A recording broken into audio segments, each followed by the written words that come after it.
A paz do Senhor, meus irmãos. Aqui é a missionária Thalita Salcedo e nós vamos para mais um episódio aqui deste canal, Meditando com a missionária Thalita Salcedo.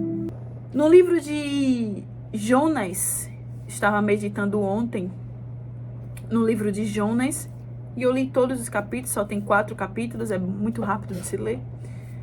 E uma coisa me chamou muita atenção no livro de Jonas. Eu até deixei uma reflexão breve, bem rapidinha, no meu Instagram, nos meus stories do Instagram. Ontem eu deixei a meditação no meu Instagram, nos meus stories, sobre essa passagem, mas hoje eu quero frisar um pouco mais. O livro de Jonas, meus irmãos, nós conhecemos muito bem Jonas por causa das suas atitudes. Por causa das atitudes que Jonas tomou, foi que fez ele conhecido na Bíblia, né? Jonas é um profeta que Deus levantou para o seu povo. E Deus deu uma ordem a Jonas. A única ordem que Deus deu para Jonas foi para que Jonas fosse para a cidade de Nínive pregar o arrependimento e a salvação para aquele povo. Porém, os ninivitas, os que eram da cidade de Nínive, estavam muito rebeldes, eram muito rebeldes.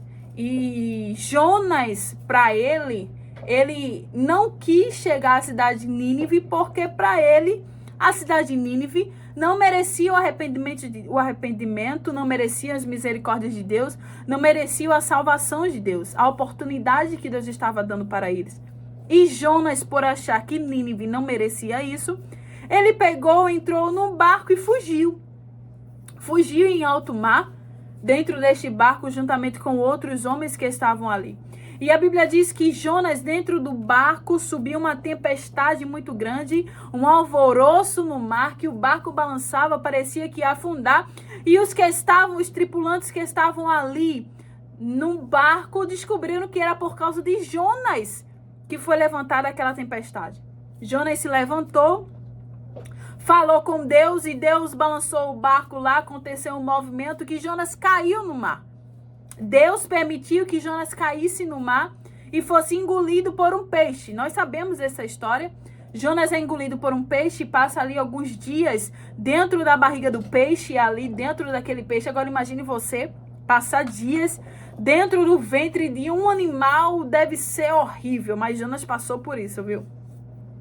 Jonas passou por esse deserto, passou por este momento tribuloso. Chega certo dia, depois de alguns dias, acredito que são 3 dias, não me lembro certamente quais são os dias.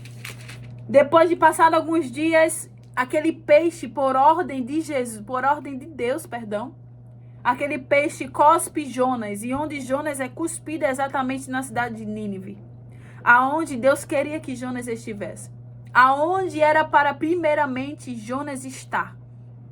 Mas Jonas, por suas atitudes e escolhas, sofreu consequências pesadas, mas no fim chegou aonde Deus queria. E muitas das vezes, assim é conosco. Deus nos dá uma ordem, um direcionamento, mas nós, por acharmos que sabemos o que é melhor para nós, tomamos caminhos diferentes. E muitas das vezes, queridos ouvintes, esses caminhos nos levam à perdição, nos levam ao deserto, nos levam à tempestade. Mas Deus permite chegarmos e passarmos pela tempestade para nós aprendermos a andar pelos caminhos retos, pelos caminhos certos. No fim, tudo é propósito de Deus. No fim, sempre chegamos aonde Deus quer que estejamos. Jonas teve que passar pela barriga do peixe, mas chegou no final aonde Deus queria, na cidade de Nínive. E chegando na cidade de Nínive, ele por fim aceitou o chamado de Deus e pregou para aquela cidade. E Jonas, pregando para aquele povo ninivita e pregando para aquela cidade, a cidade de Nínive, ao ouvir a pregação, se arrependeu e se converteu dos seus maus caminhos. Oh, coisa boa! Propósito de Deus para a vida de Jonas foi cumprido. Jonas pregou, a cidade de Nínive ouviu, se converteram dos seus maus caminhos e começaram a andar pelos caminhos retos. Porém, meus irmãos, a atitude de Jonas é que me chama a atenção.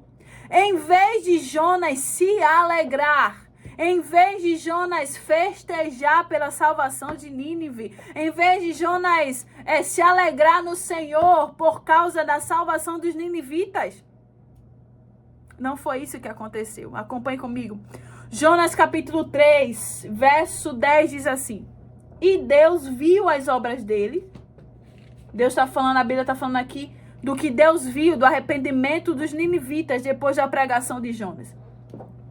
E Deus viu as obras deles, como se converteram dos seus maus caminhos, e Deus se arrependeu do mal que tinha dito que lhes faria e não fez.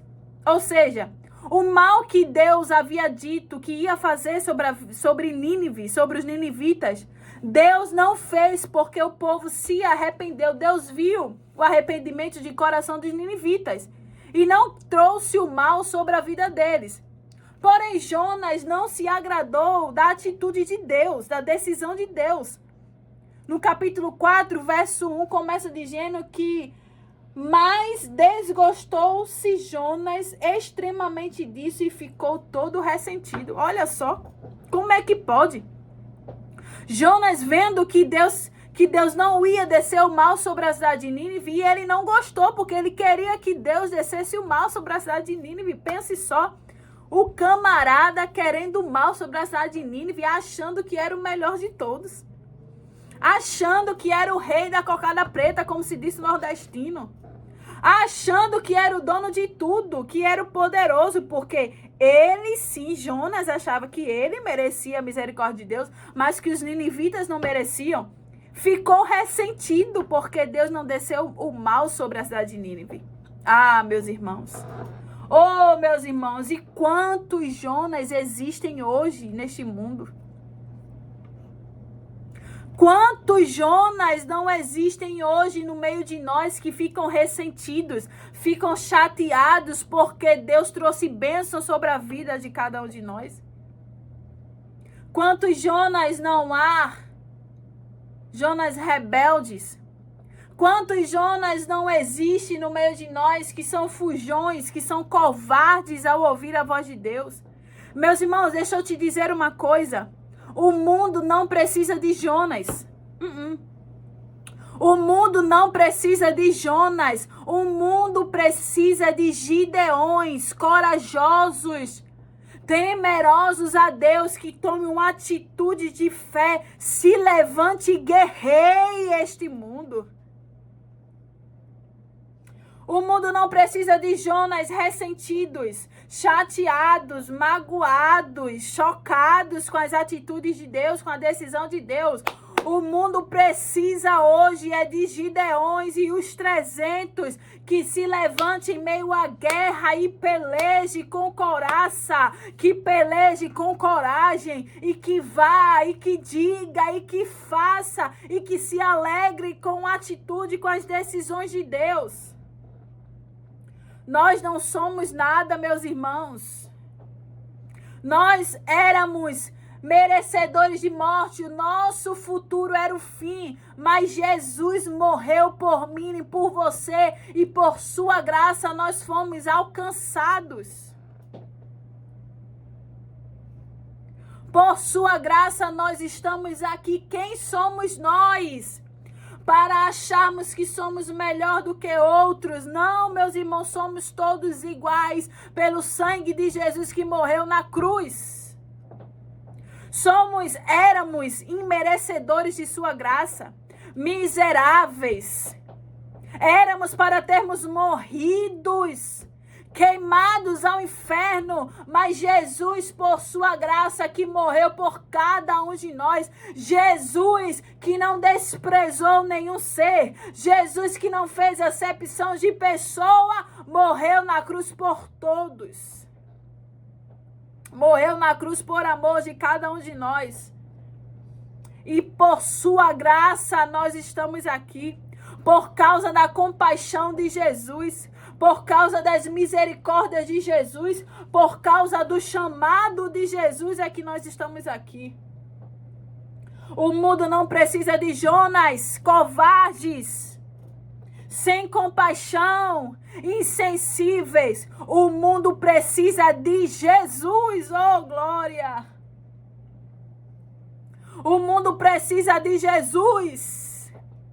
Jesus de compaixão, de coragem, de atitude. Jesus sensíveis.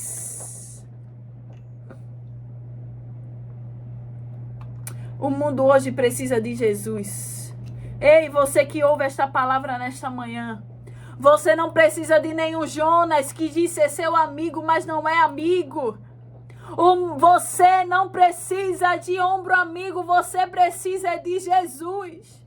Jesus é a tua salvação, Jesus é a tua libertação, Jesus é o teu ombro amigo, Jesus é a tua graça. É Jesus, meus irmãos, é Jesus, é por Ele, é para Ele e é por causa dEle que nós estamos aqui.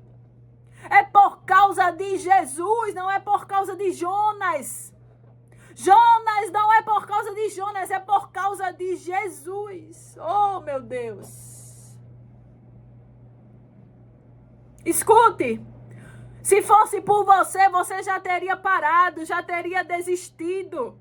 Se fosse por você, o cansaço já teria lhe parado no meio da caminhada. Mas você está de pé por causa de Jesus, por causa do amor de Jesus, por causa da graça de Jesus. Oh, aleluia! Labassuri me canta, labassuri me canta, labaxe. É por causa de Jesus, meus irmãos. É por causa de Jesus.